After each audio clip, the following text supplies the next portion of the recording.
So hello and नमस्कार दोस्तों, कैसे हैं आप सभी। आई होप आप सभी बढ़िया होंगे, बढ़िया से अपनी पढ़ाई कर रहे होंगे। वेलकम टू द हाइट्स के आज के इस वीडियो में हम बात करने वाले हैं शिशुनाग वंश के बारे में, शिशुनाग डायनेस्टी के बारे में। साथ ही आज के वीडियो में हम लोग चर्चा करेंगे नंद वंश के बारे में, नंद डायनेस्टी के बारे में। तो आज हम दो वंशों के बारे में पढ़ने वाले हैं। इससे पहले के वीडियो में हमने हर्यक वंश के बारे में चर्चा की थी। हर्यक वंश के बाद में मगध साम्राज्य पर बैठने वाला या मगध साम्राज्य को संभालने वाला, शासित करने वाला वंश था शिशुनाग वंश। तो स्टार्ट करते हैं। शिशुनाग वंश, जिसका टाइम पीरियड यदि देखें, कालखंड देखें, तो 412 ईस्वी पूर्व से या ईसा पूर्व से 344 ईसा पूर्व तक इसका टाइम पीरियड है। ठीक है, 412 ईसा पूर्व से 344 ईसा पूर्व तक शिशुनाग वंश का शासन रहा था मगध साम्राज्य के ऊपर। ठीक है, अब थोड़ा सा हम बैक स्टोरी पे चले जाते हैं फ्रेंड्स, ताकि हमें पता चल जाए कि किस तरह शिशुनाग वंश की स्थापना हुई थी। ठीक है, तो हम बात करते हैं हर्यक वंश के अंतिम राजा नागदशक के बारे में। नागदशक, जो कि हर्यक वंश के अंतिम शासक रहे थे, और इनके अमात्य थे, इनके अमात्य हुए शिशुनाग। तो फ्रेंड्स, स्टोरी में होता यह है कि जो ये नाग दशक थे, ये काफी शिथिल और अयोग्य राजा साबित हुए। किस तरह के राजा थे? शिथिल और अयोग्य। शिथिल और अयोग्य होने के कारण, शिथिल और अयोग्य होने के कारण इनका शासन तंत्र काफी सुस्त हो गया था। कैसा हो गया था? सुस्त शासन तंत्र था इनके टाइम पे। और शासन तंत्र यदि सुस्त रहेगा तो प्रजा डर कर रहेगी। ठीक है, प्रजा को समझ में नहीं आ रहा था कि प्रजा सही ढंग से शासित नहीं हो पा रही थी, वो अपने राजा को अयोग्य मान रही थी। अब क्या होता है फ्रेंड्स कि इनके जो अमात्य, मतलब इनके मंत्रिमंडल के प्रमुख, या फिर कह सकते हैं कि नाग दशक के का जो शासन था, उनके जो प्रधानमंत्री थे वो थे शिशुनाग। अब पूरा दारोमदार शिशुनाग पर आ जाता है मगध साम्राज्य को संभालने का, क्योंकि ये तो अयोग्य थे। अब कोई भी व्यक्ति फ्रेंड्स यदि उस पद पर नहीं बैठा है लेकिन जिम्मेदारियां उस पद की संभाल रहा है, मतलब वो राजा नहीं है लेकिन राजा की जिम्मेदारियां वो संभाल रहा है, तो वो कब तक संभालेगा, है ना? कभी तो वो हताश हो जाएगा।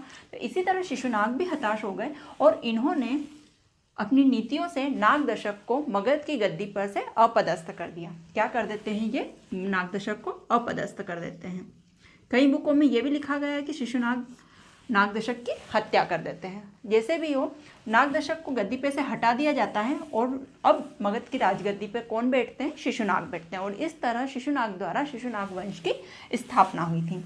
ठीक है फ्रेंड्स, यहाँ तक समझ में आ गया आपको कि शिशुनाग वंश की स्थापना कैसे हुई, किन हालातों में हुई। तो 412 ईस्वी पूर्व में शिशुनाग द्वारा शिशुनाग वंश की स्थापना हो गई। अब शिशुनाग वंश के अंतर्गत आने वाले प्रमुख राजा जिन्होंने मगध साम्राज्य पर शासन किया था, जिन्होंने मगध साम्राज्य को शासित किया था, उनके बारे में अब हम देख लेते हैं। तो वे कौन कौन से प्रमुख राजा थे, तो हम पढ़ने वाले हैं। एक तो शिशुनाग स्वयं, उनके बारे में देखते हैं। और एक राजा हुए कालाशोक,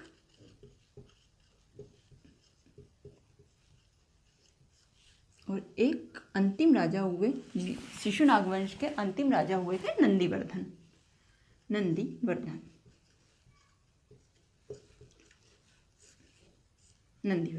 ठीक है फ्रेंड्स, हम एक एक करके तीनों राजाओं के बारे में पढ़ते हैं, क्या क्या बुलेट पॉइंट्स हैं इनके जो एग्जाम के दृष्टिकोण से इंपॉर्टेंट है। तो शिशुनाग, तो पहला तो इनका यही है कि इन्होंने शिशुनाग वंश के संस्थापक हैं। यदि क्वेश्चन आता है कि शिशुनाग वंश के संस्थापक कौन थे, तो शिशुनाग वंश के संस्थापक हैं शिशुनाग। संस्थापक, कब की स्थापना शिशुनाग वंश की? 412 ईस्वी पूर्व में। दूसरा पॉइंट यह है कि इन्होंने तात्कालिक शक्तिशाली महाजनपद,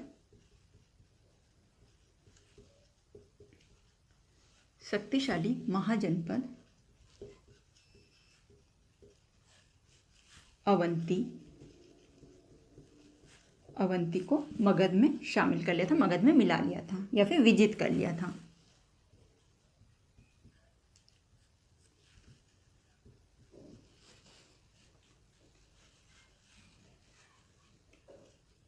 मगध में शामिल किया। साम्राज्य विस्तार, मगध के साम्राज्य विस्तार में ये कार्य किया गया था शिशुनाग के द्वारा।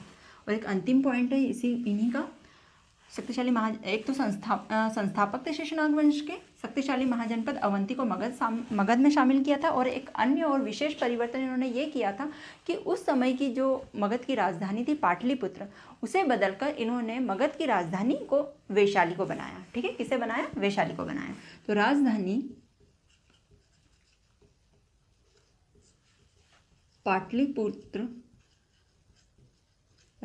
पाटलिपुत्र से परिवर्तित करके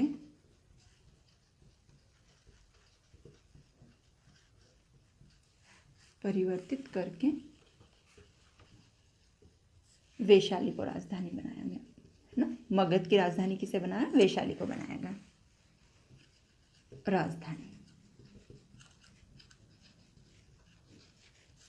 वैशाली को राजधानी घोषित किया या बनाया। तो ये 3 मुख्य चीजें हैं शिशुनाग के बारे में। अब हम बात करते हैं कालाशोक के बारे में।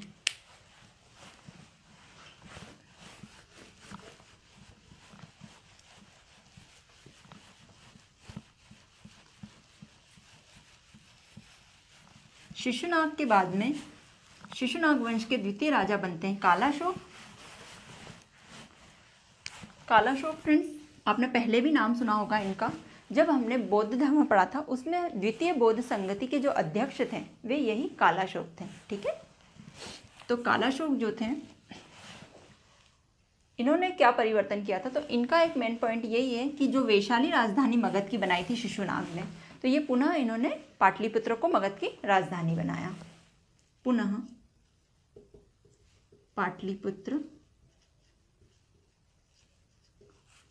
को मगध की राजधानी बनाया।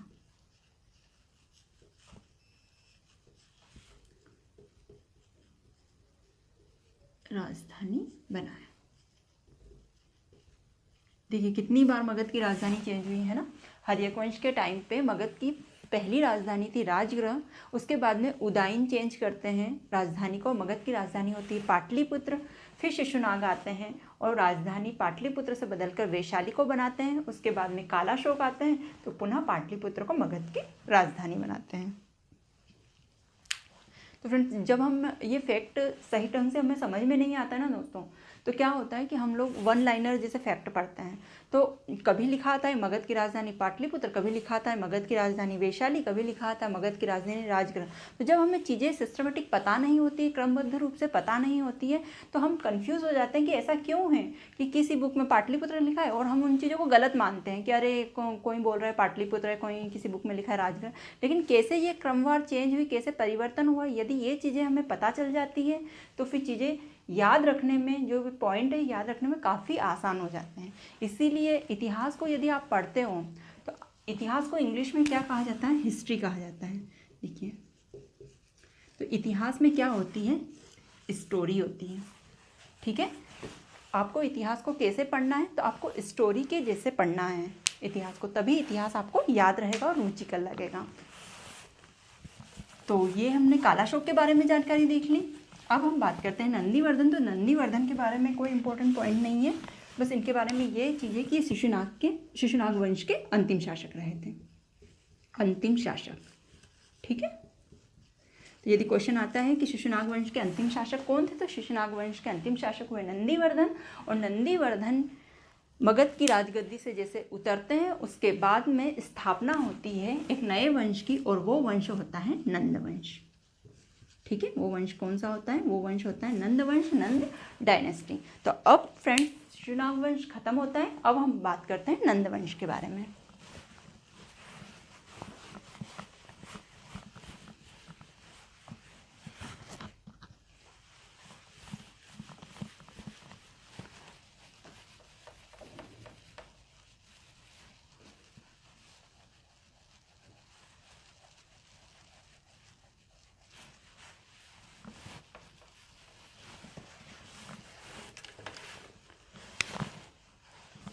अब हम बात करते हैं नेक्स्ट वंश नंद वंश के बारे में।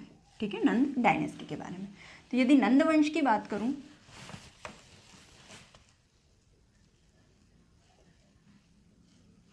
यदि नंद वंश की बात की जाए, इसके टाइम पीरियड की बात की जाए, इसके कालखंड की बात की जाए, तो 344 ईसा पूर्व से 323 ईसा पूर्व तक का टाइम पीरियड रहता है नंद वंश का। तब तक नंद वंश मगध साम्राज्य को शासित करता है, मगध साम्राज्य की गद्दी पर बैठता है यहाँ के राजा। टाइम पीरियड क्या था? 344 ईसा पूर्व से 323 ईसा पूर्व तक। ठीक है, ये टाइम पीरियड है। अब इनके प्रमुख जो राजा हुए उनके बारे में हम देख लेते हैं। तो नंद वंश के प्रमुख राजा हुए थे, 2 राजाओं के बारे में हम पढ़ेंगे। एक थे महापद्म नंद,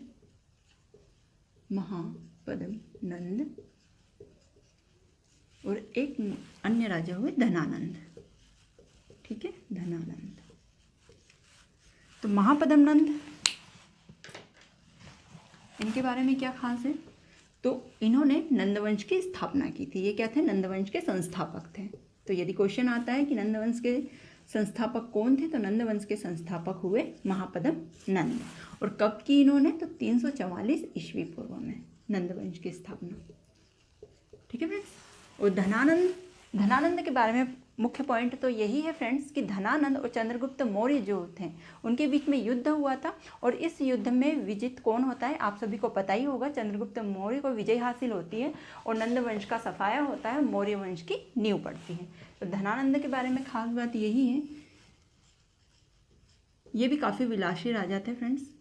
धनानंद वर्सेस चंद्रगुप्त मौर्य, इनके बीच में युद्ध होता है। मौर्य और ये चंद्रगुप्त मौर्य क्या होते हैं? विजयी होते हैं, इसमें विजयी होते हैं, फलस्वरूप मौर्य वंश की स्थापना।